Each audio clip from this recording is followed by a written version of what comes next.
Hello students, welcome back to my channel. Today I am going to give you 10 latest defense updates.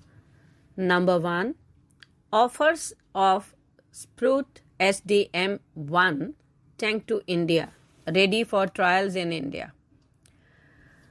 Rosso-Baronek Spurt has responded to the Indian Army requirement for a light tank for the Ladakh region with its Spurt SDM-1 tank, which the official claims can be implemented in India within the framework of a large-scale program of Russian-Indian technological cooperation.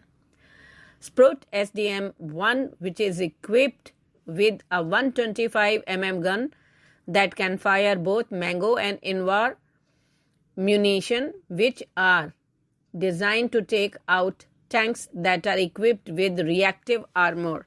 Next, 26-ton C-39T fits perfectly. Talks with HAL on local manufacturing. Embraer, a Brazilian multinational aerospace manufacturer that managed to fly in its C-390 Millennium, a medium-sized twin-engine jet-powered military transport aircraft, to India for the Aero India 2023, is upbeat about its chances to bag a contract from the Indian Air Force for its requirements for medium transport aircraft, that is MTA, for which it recently had issued tender. Embraer official who spoke to IDRW have confirmed that the C-390, which can carry 26 tons of cargo payload, is perfectly optimized for Indian high-altitude operations, and the company is keen to offer the transporter to IAF for technical trials purposes to demonstrate its capabilities. Next, RUAV 200 showcased with design changes, first flight soon. Indian state-owned Hindustan Aeronautics Limited at the Aero India showcased model of its RUAV 200, a cargo-carrying unmanned helicopter for high-altitude operations with a refined and redesigned fundamental structure than the previous design for improved high-altitude operations. It has been told that the testing of the power plant for the RUAV 200 has progressed well, and fabrication of it is presently taking place, and first flight of which has been planned for later this year. Next, India-bound C-295 transport aircraft sighted at Spanish Airbus facility. Plane enthusiasts have spotted an Airbus C-295 medium tactical transport plane bound for India at the Airbus Defence and Space Facility in Cervelló, southern Spain.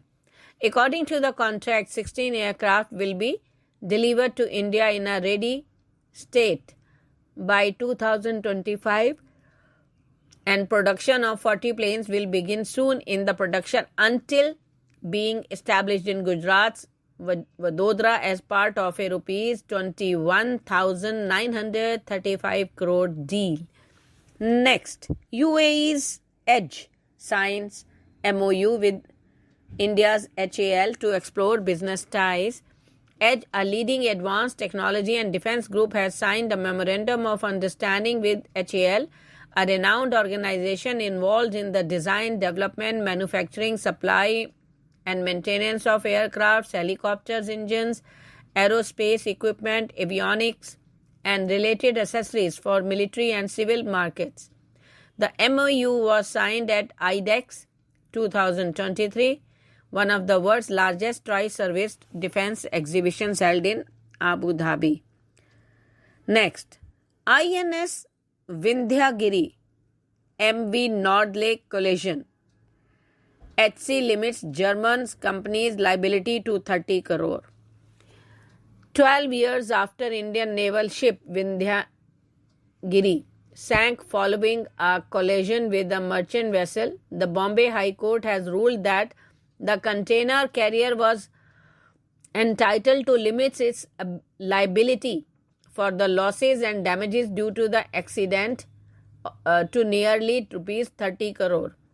The count limited the liability of the owner of merchant vessel Nordlake for all claims to 27,89,234 special drawing rights SDR equivalent to around rupees 30 crore against the central government's claim of rupees 1,397 crore. Next. India-China's first in-person meet in Beijing after Ladakh standoff. India and China on Wednesday held diplomatic talks in Beijing and discussed proposals for disengagement in the remaining friction points along the LAC in eastern Ladakh in an open and constructive manner. But there was no indication of any breakthrough. During the meeting, the first in-person talks since July 2019 held under the WMCC framework, the two sides agreed to hold the 18th round of military talks at an early date to achieve the objective in accordance with the existing bilateral agreements and protocols, the Ministry of External Affairs said. Next. Russia-Ukraine conflict high on agenda of German Chancellor PM talks. The Russian-Ukraine conflict and China's increasing assertiveness in the Indo-Pacific will be high on the agenda of the talks between German Chancellor Olaf Scholz and Prime Minister Narendra Modi this weekend.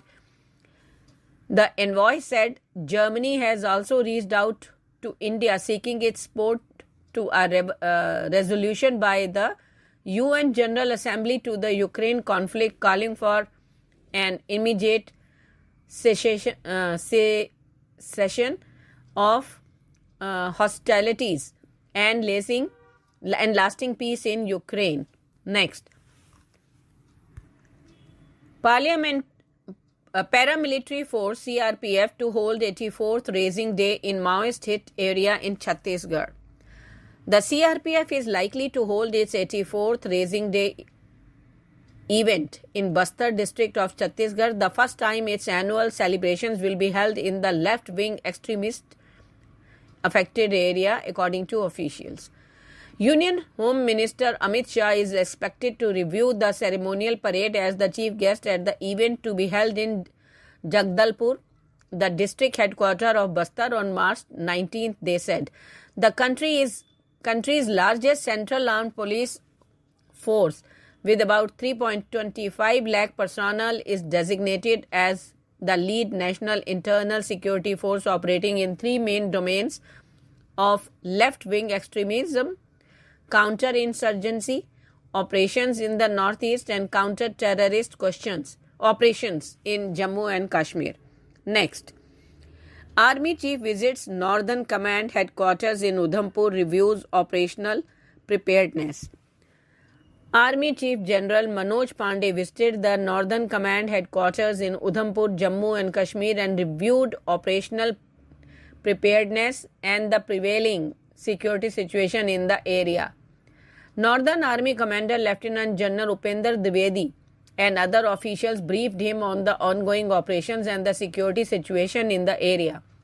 During the visit, the chief was briefed about the current situation along the northern border with China, where the two countries are engaged in a military standoff. Thank you.